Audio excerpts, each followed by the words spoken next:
जय हिंद साथियों, कैसे आप सभी लोग। आशा करता हूँ सभी लोग अच्छे होंगे। आप सभी को सबसे पहले अपने YouTube channel 1B online classes में सभी का स्वागत है। देखो मेरे प्यार साथियों, आपको पता है 6 तारीख को फिजिक्स का पेपर है, तो उसमें जितने भी इंपॉर्टेंट टॉपिक यानी इंपॉर्टेंट डेरिवेशन आपके बोर्ड एग्जाम में आ सकते हो, सारे डेरिवेशन का मैं जो है कि एक बार रिवीजन करा रहा हूँ, अच्छे से आप देख लें और इसी तरीके से आपको अच्छे से वहाँ पे करना है। ठीक है बच्चों, तो आइए आज का जो टॉपिक है वो है, देखिए यहाँ पे थोड़ा सा मिट गया है, मैं बता दे रहा हूँ। यहाँ जो है वो है प्रिज्म के पदार्थ, प्रिज्म के पदार्थ। ठीक है, प्रिज्म के पदार्थ के अपवर्तनांक के सूत्र का निगमन। और देखिएगा बोर्ड एग्जाम के दृष्टिकोण से बहुत इंपॉर्टेंट है, कई बार बोर्ड परीक्षाओं में पूछा गया है, तो इसको एकदम मतलब कि अच्छे से पढ़ने का प्रयास करें, समझने का प्रयास करें। देखिए एकदम आसान तरीके से मैं समझाने का भी प्रयास कर रहा हूँ। ये देखिए प्रिज्म है, ये क्या है, ये प्रिज्म है। आइए इसके बारे में थोड़ा सा मैं आपको अच्छे से समझाता हूँ। देखिए यहाँ पे हम कहें कि ध्यान दीजिएगा, ये आपतित किरण है। ये आपतित कण यहाँ पे जो लेंगे वो हम कहें कि ये आपतित कण ये पी है। यहाँ पे ये पॉइंट हम कर ले, यहाँ क्यू ले ले, और यहाँ पे देखिए जो लेंगे वो हम लेंगे आर, और ये वाला जो किरण होगा उसको हम लेंगे एस। तो P Q R S, P Q क्या है, पी क्यू आर एस, याद रखेंगे पी क्यू आर एस लिया गया। अब यहाँ थोड़ा सा समझने का प्रयास करें, थोड़ा अच्छा समझेगा। अब देखिए यहाँ पे जो है ये है अभिलंब, ये भी अभिलंब है। ये देखिए अभिलंब है, ये आपतित किरण है। तो अभिलंब और आपतित किरण के बीच कौन सा कोण बनेगा, हमने कहा आपतन कोण आई। तो यहाँ पे जो भी आपतन कोण होगा, हम कहा यहाँ पे आपतन कोण हम क्या लेंगे, यहाँ पे जो आपतन कोण होगा उसको हम लेंगे आई। ठीक है, उसी प्रकार से देखेंगे यहाँ पे, हमने कहा यहाँ पे देखो, यहाँ भी देखो अभिलंब है या अपवर्तित किरण है। तो यहाँ भी देखेंगे, यहाँ भी इस तरीके से देखें तो यहाँ देखिए, यहाँ भी एक कोण बनेगा, इस कोण को हम भी आपतन कोण कहेंगे। ठीक है, इसको कौन सा आपतन कोण बोलेंगे, इसको हम बोलेंगे आई। इतनी बात हमें लगता है आपको स्पष्ट समझ में आ गई। ठीक है बच्चों, अब देखेंगे यहाँ ध्यान देना, ये आपतन कोण है और यहाँ क्या होगा, हम कहा यहाँ पे देखेंगे, यहाँ पे थोड़ा समझने का प्रयास करेंगे। ये यहाँ, ठीक, और यहाँ पे देखिए, यहाँ तो यहाँ देखिएगा आपतन कोण आई है, आपतन कोण आई है, तो अपवर्तन कोण यहाँ क्या होगा, R1। यहाँ आपतन कोण आई है, I2 है, तो अपवर्तन कोण क्या है, R2। ठीक, उसी प्रकार से यहाँ पे देखें, यदि हम यहाँ पे देखें बच्चों, यहाँ पे यहाँ यहाँ पे और इस तरीके से। अब यहाँ पे देखेंगे, अब ये देखिए शीर्षाभिमुख कोण आप पढ़ेंगे इस तरीके से कि ये वाला कोण इस वाले कोण के बराबर है, ये वाला कोण ये वाले कोण के बराबर है। तो यहाँ पे देखें, यहाँ जो आई यहाँ दिखाया गया है I1, ये I1 पूरा बराबर होगा उसके। तो अब देखिए यहाँ पे जो है, यहाँ पे यानी यहाँ साफ साफ समझिए, यानी कुल कहने का तात्पर्य ये है, ठीक है बच्चों, कि देखिएगा कुल मिला के कि देखिए यहाँ पे ये कोण, ये पूरे कोण की क्या होगा, बराबर होगा। यानी ऐसे समझें इस तरीके से जो है, ये जो I1 होगा, ये देखिए ऐसे है, यहाँ पे क्या है R1, तो ये पूरे के बराबर होगा। यदि यहाँ निकालना है ये वाला क्या होगा, तो इस I1 में से इस R1 को यदि हम घटा लेंगे तो हमारा ये भी मिल जाएगा। यानी ये देखिए शीर्षाभिमुख कोण से ये वाला कोण, ये पूरे कोण के क्या होगा, ये पूरे कोण यहाँ से यहाँ के बराबर होगा। तो यहाँ देखिए आपतन कोण I1 है, तो अपवर्तन कोण क्या R1 है, और इसका निकाला जाए तो ये I1 में से R1 यहाँ घटा लेंगे, यहाँ हो जाएगा, देखिए हम निकालेंगे I1 में से R1 घटा लें, यहाँ कोण बन जाएगा। उसी प्रकार से देखिए एक है I2 है, R2 है, I2 में से यदि के शीर्षाभिमुख कोण से ये वाला कोण, ये पूरे कोण की क्या होगा, बराबर होगा। कि I2 में से R2 घटा देंगे तो क्या हो जाएगा, यहाँ हो जाएगा I2 माइनस कितना होगा, R2। इतनी बात स्पष्ट हुआ कि नहीं हुआ। अब देखिएगा ध्यान दीजिएगा, यहाँ पे एक पॉइंट बनेगा, इस पॉइंट को हम बोलेंगे कौन सा, ये आपका डी, कौन सा, डी पॉइंट है। यहाँ पे जो कोण बनेगा, इस कोण को हम बोलेंगे ये डेल्टा, इसका नाम है विचलन। इतनी बात हमें लगता है आपको स्पष्ट समझ में आ गया होगा। हम इतना आपको हम डिस्कस जो है, आप इतना बातें स्पष्ट हो गई होंगी आप सभी को, हमें लगता है ये सारी चीजें आपको स्पष्ट हो गई। ठीक है, चलिए अब इतनी बात हमें लगता है आपको स्पष्ट हो गई। अब इस फिगर से आइएगा, ये देखिए जरा यहाँ तक स्पष्ट हो गया। ये सारा मामला हमें लगता है आपको एकदम दिमाग में अच्छे से आ गया होगा। अब यहाँ थोड़ा समझें, यहाँ पे देखिए इस फिगर को देखें तो ये देखिए आपतन कोण और विचलन कोण के बीच क्या है, एक ग्राफ बनाया गया है, ग्राफ खींचा गया है। ये ग्राफ यही कहता है कि देखिए यहाँ पे धीरे धीरे आपतन कोण का मान बढ़ रहा है, आपतन कोण का मान धीरे धीरे बढ़ रहा है। जैसे जैसे आपतन कोण, देखिए ये विचलन कोण का ग्राफ है, ये आपतन कोण ग्राफ है।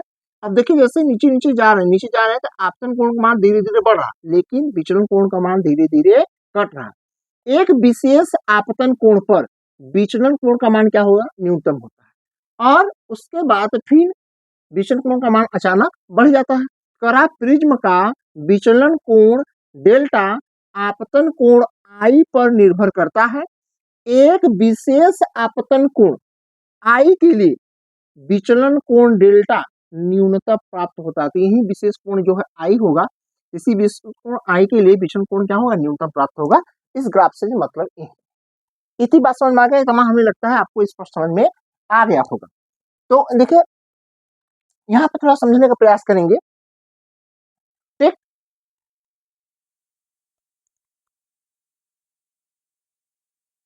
इतनी बात हमें लगता है आपको स्पष्ट समझ में आ गया, यहाँ तक कोई आपको डाउट नहीं होगा और सारी चीजें आपको यहाँ स्पष्ट समझ में आ गई होंगी। तो आइए हम समझाते हैं यहाँ पे, ठीक है बच्चे। अब देखिए समझिए, यहाँ पे थोड़ा सा कुछ थ्योरियां लिखते हैं जिसको आप समझने का प्रयास भी करेंगे अच्छे से। तो आइए हम इसको अच्छे से समझाते हैं। देखिए कैसे, यहाँ है यदि, यहाँ पे यदि y की सापेक्ष सापेक्ष वायु के सापेक्ष कांच का अपवर्तनांक, वायु के सापेक्ष कांच का अपवर्तनांक n हो तो, याद रखिए n हो तो, याद रखेंगे n हो तो पॉइंट पॉइंट पॉइंट क्यू तथा पॉइंट आर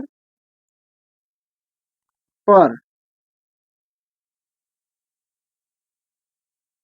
अपवर्तन के लिए के लिए के लिए स्नेल का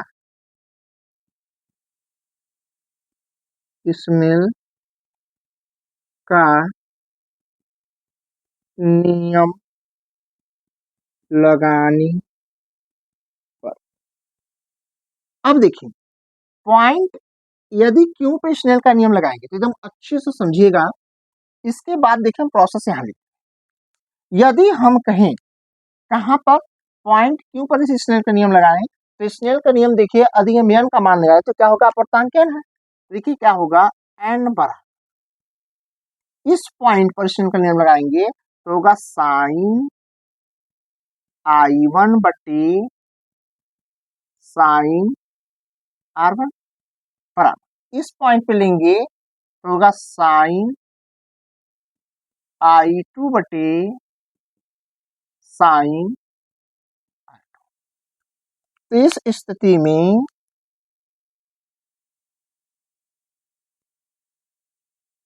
याद रखिए इसको लिखेंगे समीकरण नंबर, ये समझ में आया। इस पॉइंट पर देखिएगा स्नेल का नियम लगाएंगे साइन I1 बटे साइन R1, और इस पे लगाएंगे तो क्या होगा साइन R2 बटे साइन I2 अपान क्या होगा साइन R2 होगा। इतनी बात हमें लगता है आपको स्पष्ट समझ में आ गया होगा, यहाँ तक में कोई डाउट नहीं।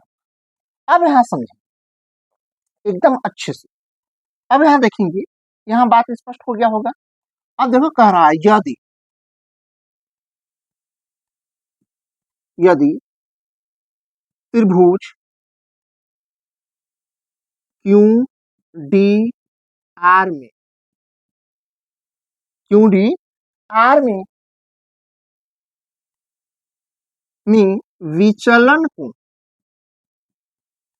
विचलन कोण डेल्टा क्यू डी आर में विचलन कोण डेल्टा, विचलन कोण डेल्टा, भुजा हम कह सकते हैं, भुजाओं, भुजाओं क्यू डी,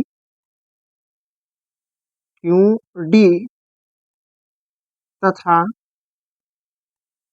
डी आर का, डी आर के बीच, के बीच बहिष्कोण, बहिष या बहिष्कोण हम कह सकते हैं,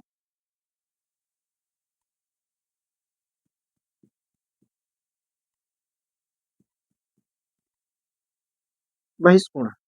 इतनी बात स्पष्ट हुआ, हमें लगता है इतनी बात आपको स्पष्ट समझ में आ गया हो, बहिष्कोण।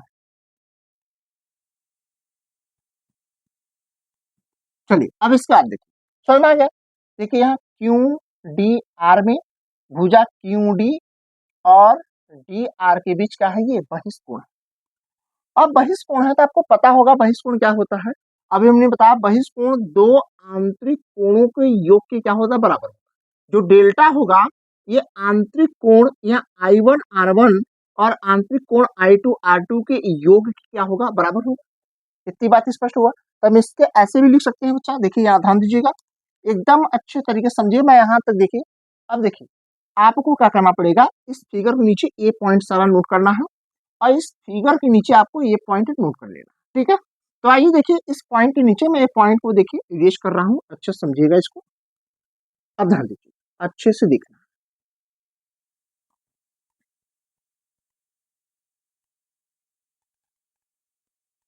ठीक है अच्छा।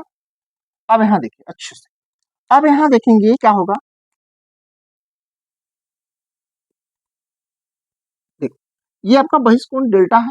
अब इस त्रिभुज के क्या होगा, तो यहाँ देखो कोण डी क्यू आर क्या लिखेंगे हम, कोण कौन सा है, कोण कौन सा हो जाएगा, डी क्यू आर प्लस कोण डी आर क्यू के योग के बराबर होगा। तो डेल्टा बराबर यहाँ देखिए क्या होगा, इसकी वैल्यू कितना है, इसकी वैल्यू यहाँ देखेंगे, इसकी वैल्यू होगा I1 - R1 प्लस इसकी वैल्यू होगा I2 माइनस क्या होगा,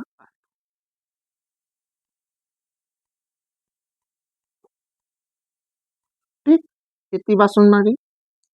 अब यहाँ से देखेंगे डेल्टा बराबर हो जाएगा, यहाँ देखेंगे I1 R2 लेंगे अलग अलग, I1 प्लस क्या होगा I2 एक साथ। अब देखिए ये माइनस है, ये भी माइनस है, तो माइनस हो जाएगा I1 R1 माइनस का होगा R2। तो अगले स्टेप में देखेंगे I1 प्लस I2, यहाँ माइनस कॉमन लेंगे तो R1 प्लस क्या होगा R2। ये समीकरण हम दे सकते हैं, इसको एक समीकरण प्राप्त होगा, इसको आप लिख भी सकते हैं, इसको समीकरण आप 2 लिख सकते हैं। यहाँ तक बात हमें लगता है आपको स्पष्ट हो गया होगा। इतनी बातें हमें लगता है आपको एकदम स्पष्ट हो गया, इसमें किसी पर कोई डाउट नहीं होगा। आगे देखिए डाउट होना भी नहीं चाहिए। आगे हम चलते हैं, अच्छे से समझते हैं, स्पीकर ये दिखेगा, थोड़ा इसको हम इरेज करते हैं ताकि हम इसको आपको अच्छे से समझा पाए। तो देखिएगा आगे डेरिवेशन को कंटिन्यू करते हुए इसको हम डिटेल और बताने का प्रयास कर रहे हैं ताकि आपको सारी चीजें स्पष्ट तरीके से समझ में। अब देखिएगा इसमें दो चीज और देखना है, ये त्रिभुज में तो आपको स्पष्ट हो गया। अब यहाँ देखिए बन रहा है चतुर्भुज। चतुर्भुज कौन सा है, देखिए चतुर्भुज यहाँ पे है ए क्यू ई, तो यहाँ लिखेंगे, लिखेंगे चतुर्भुज, चतुर चतुर्भुज ऐसे बना लीजिए। देखिए चतुर्भुज कौन सा है, A Q R, A Q E R, A R में ना, में तो क्या होगा, ए क्यू ई कोण ऐसे लिख सकते हैं, कोण ए क्यू ई तथा कोण ए आर ई समकोण है। क्या है? समकोण। क्या है? समकोण है। तो आगे यहाँ लिख सकते हैं, यहाँ आगे लिख सकते हैं, और कोण ए तथा ई का योग कितना होगा। यहाँ लिखेंगे कोण अतः अतः अतः कोण, लिख सकते हैं कौन सा? कोण ए तथा कोण ई का योग 180 डिग्री होगा। अब आप तो समझते हैं समांतर चतुर्भुज या चतुर्भुज हो, चतुर्भुज में आमने सामने के कोणों का योग कितना होगा? 180। तो देखेंगे ए और ई के कोण का योग कितना होगा? 180 होगा। यहाँ हम इसको लिख सकते हैं इस तरीके से कि ए प्लस ई बराबर कितना होगा? 180। इसको समीकरण नंबर आपका दे सकते हैं। इतनी बात समझ में आई कि नहीं? अब देखिए यहाँ पे एक चीज ध्यान से, एक यहाँ पे हम यहाँ समझ रहे हैं, एक त्रिभुज है। त्रिभुज कौन सा है? त्रिभुज है, देखिए कौन सा त्रिभुज है? तो यहाँ होगा क्यू ई आर में। देखिए यहाँ एक त्रिभुज है, एक तरीके से मान लो ये समकोण त्रिभुज या कोई भी त्रिभुज हो, त्रिभुज के तीनों कोणों का योग कितना होगा? 180। तो ये कोण एक कोण का योग कितना होगा? 180। यहाँ लिखेंगे हम क्या? यहाँ हम लिखेंगे कि यहाँ देखिए क्या होगा? R1 प्लस R2 प्लस ई के जो कोणों का योग होगा वो कितना होगा? 180 डिग्री। इसको हम इस तरीके से दिखा सकते हैं। अब देखिएगा समीकरण 3 और 4। अब क्या करेंगे? हम लिखेंगे समीकरण 4 में से 3 को घटाने पर। तब देखिए यहाँ तक तो हमें लगता है यहाँ तक कोई दिक्कत नहीं होगा। यहाँ से हमने कहा सारी चीजें हमने स्पष्ट कर दिया। ये देखिए दो यहाँ इस तरीके से सारा जैसे आपको दिखाया गया है, इसमें दो तरीके से देखेगा। यहाँ दो कोण है, यहाँ देखिए क्यू डी क्यू आर के बीच एक कोण बनेगा और डी आर और क्यू के बीच में एक कोण यहाँ बनेगा। तो ये देखिए दो आंतरिक कोण है, आंतरिक कोण का योग इस बाह्य कोण के बराबर होगा। ये बाह्य कोण का इतना वैल्यू हमें पता चले। अब आगे भी निकालना है कि समीकरण 4 में से एक को घटा देंगे और 3 को घटा देंगे। तो देखिए घटाने पे क्या प्राप्त होगा? एकदम अच्छे से यहाँ देखिएगा, सारी चीजें आपको स्पष्ट करते ही हम चलेंगे। ठीक है, देखिए एकदम आप तनिक भी डाउट में ना रहे, अच्छे से सीखे समझे और आपको अच्छा भी लगेगा, बात समझ में आएगी। चलिए अब देखेंगे समीकरण 1, याद रखेंगे समीकरण 1 में क्या पड़ा।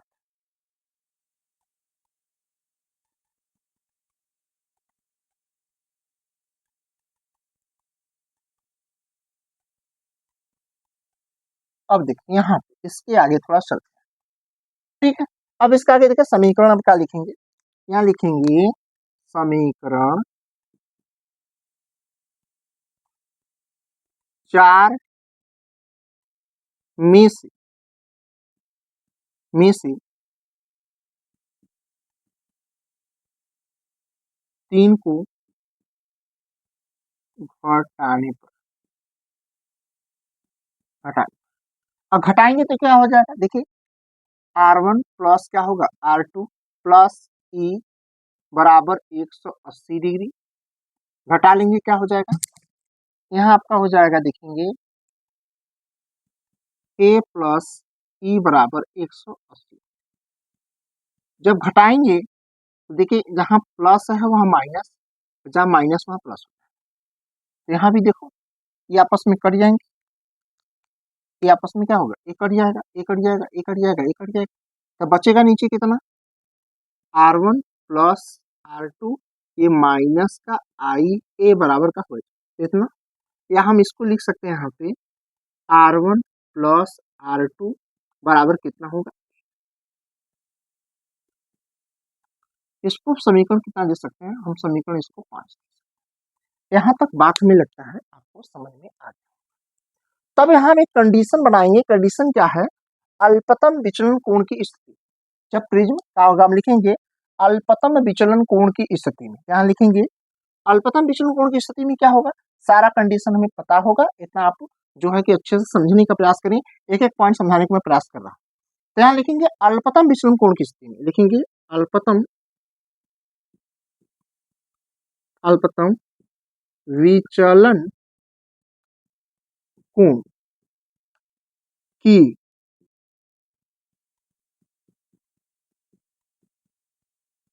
स्थिति में, तो अल्पतम विचलन कोण की स्थिति में क्या होगा, इस कंडीशन में याद रखिएगा, जब अल्पतम विचलन कोण की स्थिति में होगा तो यहाँ देखिए अल्पतम विचलन कोण की स्थिति में याद रखेंगे यहाँ क्या होगा, हमने कहा जो आई होगा, यहाँ देखिए यहाँ हमने कहा जो I1 होगा वो R2 के बराबर होगा, R1 जो होगा R2 के बराबर होगा, डेल्टा जो होगा डेल्टा M के बराबर।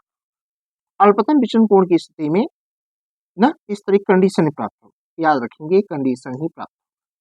अब इस कंडीशन में यदि हम देखा जाए तो यहाँ कहाँ चलेंगे, समीकरण 5 से, तो देखेंगे समीकरण 5 से क्या होगा, समीकरण समीकरण 5 से, तो देखिए समीकरण 5 में क्या होगा, यहाँ R1 R2 के बराबर हो जाएगा, तो इसमें R2 का मान यहाँ रख लेंगे, यानी क्या हो जाएगा, R2 का मान रखेंगे R1 का, तो यहाँ हो जाएगा R1, तो यहाँ R1 बराबर कितना होगा, ये हो जाएगा, यानी 2R1 बराबर इतना, या R1 बराबर हो जाएगा A बाई कितना हो जाएगा, ये कंडीशन यहाँ पे मुझे लगता है यहाँ तक कोई दिक्कत आपको नहीं हो। अब आगे चलो, अब एक कंडीशन और यहाँ भी देखेंगे, एक कंडीशन और, ठीक, अच्छे से यहाँ समझिए, देखिए बातें समझ में आ रही। अब देखेंगे आगे हम,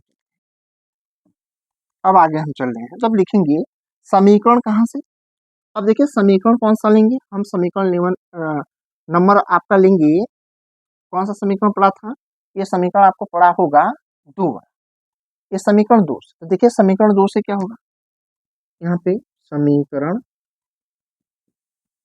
2 से, तो जब समीकरण 2 लेंगे तो समीकरण 2 से क्या करेंगे देखिएगा, तो समीकरण 2 से यदि हम चीजें लें तो समीकरण 2 क्या है, तो देखिए समीकरण 2 यहाँ पे देखिए हम कहा डेल्टा डेल्टा एम हो जाएगा, तो डेल्टा एम बराबर I1 और R1 का कितना होगा, I1 R1 का, तो देखिए वहां पे ये वैल्यू I1 R1 का मान ये हो जाएगा, और यहाँ पे देखिए वैल्यू यहाँ प्राप्त हो गई।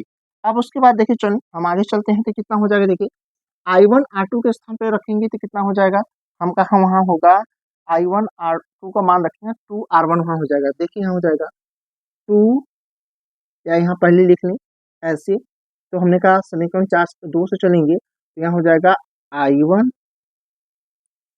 पहले I1 है, यहाँ लेंगे I1, और वहाँ R2 था I2 था, तो उसके स्थान पे ही I1 ले, ठीक, यहाँ पे हो जाएगा माइनस, वहाँ देखिए क्या होगा R1 R2, यहाँ R1 R2 था, उसके स्थान पे हम क्या लेंगे, ए ले लेंगे, ठीक है, तो यहाँ से देखिए क्या होगा, डेल्टा एम बराबर इसके स्थान पे हो जाएगा, देखिए इसके स्थान पे जो हो जाएगा ना, ये हो जाएगा 2I1 माइनस इतना, अब देखिए यहाँ क्या हो जाएगा, ये इधर आ जाएगा, तो डेल्टा M1 प्लस ए बराबर कितना होगा, 2I1, या हमें I1 निकालना है, क्या निकालना है I1, तो I1 की वैल्यू कितना हो जाएगा, I1 बराबर हो जाएगा डेल्टा M प्लस ए अपान 2, यानी ये इतनी वैल्यू आपको समझ में आई, ये डेल्टा ए I1 का मान, इतनी बात हमें लगता है आपको समझ में आ गया। तो हम चलेंगे समीकरण 1 से, याद है समीकरण 1 क्या है, देखेंगे समीकरण 1 से, समीकरण 1 से तो क्या हो जाएगा, n बराबर साइन I1 बटे साइन R1, इसी प्रकार से हम मान आगे रखें तो साइन, अब देखिएगा I1 का मान हमें पता है यहाँ से, तो हो जाएगा delta M plus A by कितना होगा 2 बटे, और यहाँ देखिएगा R1 का मान यहाँ से तो हो जाएगा साइन साइन ए बाई कितना हो जाएगा। ठीक, इतनी बात स्पष्ट हुआ। अब यहाँ आखिर पूरा मान देखें क्या होगा, एन बराबर अच्छे से निकालने तो मान हो जाएगा, देखिएगा यहाँ आएगा साइन, ठीक, डेल्टा एम प्लस ए अपान 2 बटे साइन ए अपान 2, क्या होगा साइन ए अपान 2। ये अच्छे से देखिएगा, दोहरा लीजिएगा, ये डेरिवेशन ये प्रूफ हो गया है और सारी चीजें आपको यहाँ स्पष्ट हो गया हो। जहां ए क्या है, प्रिज्म कोण है, मैं यहाँ लिख दे रहा हूँ, परेशान होने की जरूरत नहीं है, मैं सारा चीज यहाँ दिखा दे रहा हूँ कौन कौन क्या है। देखिएगा डेल्टा ये विचलन कोण है, क्या है विचलन कोण है, ठीक, डेल्टा एम अल्पतम विचलन कोण है, विचलन कोण है, ठीक, ये जो है प्रिज्म कोण है, ठीक है प्रिज्म कोण है, और उसके बाद में यन क्या है, प्रिज्म की